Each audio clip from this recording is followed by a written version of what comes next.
ፍትሃዊ ለመሆን በመጀመሪያ የመመልከቻ መነጽራችንን ማጽዳት ይገባናል። አስተማሪ ታሪክ። ገበሬው በጣም የሚወደውንና ለሥራው የሚጠቅመውን መጥረቢያውን አጣ። በቤቱ ዙሪያ በሙሉ ቢፈልግም ሊያገኘው አልቻለም። ከዚያም ሳይሰርቀኝ አይቀርም ብሎ ጎረቤቱን መጠርጠር ጀመረ። ከዚያ ቀን ጀምሮ ጎረቤቱን በትኩረት መከታተል ጀመረ። ጎረቤቱ ሲራመድ አረማመዱ ልክ እንደ ሌባ ሆነበት። አነጋገሩ፣ ፊቱ ላይ የሚታየው ገጽታና እያንዳንዱ እንቅስቃሴው እኔ ነኝ የሰረቅኩት የሚል ይመስል ነበር።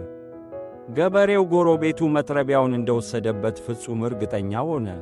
ከጥቂት ቀናት በኋላ ግን ገበሬው ወደ ጫካ ሄዶ እንጨት ሲሰበስብ መጥረቢያውን ባለፈው ሳምንት እዚያው ጫካ ውስጥ ረስቶት እንደነበር አገኘው። መጥረቢያውን ይዞ ወደ ቤት ተመለሰ።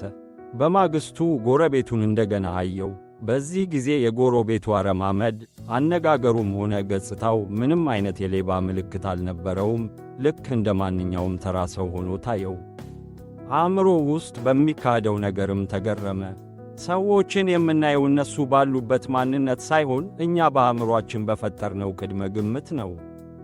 አእምሮአችን በአንድ ጥርጣሬ ከተሞላ የምናየው ነገር ሁሉ ያንን ጥርጣሬያችንን እንዲያረጋግጥልን አድርገን እንተረጉመዋለን። ፍትሃዊ ለመሆን በመጀመሪያ የመመልከቻ መነጽራችንን ማጽዳት ይገባናል። ሰላም ሁኑ።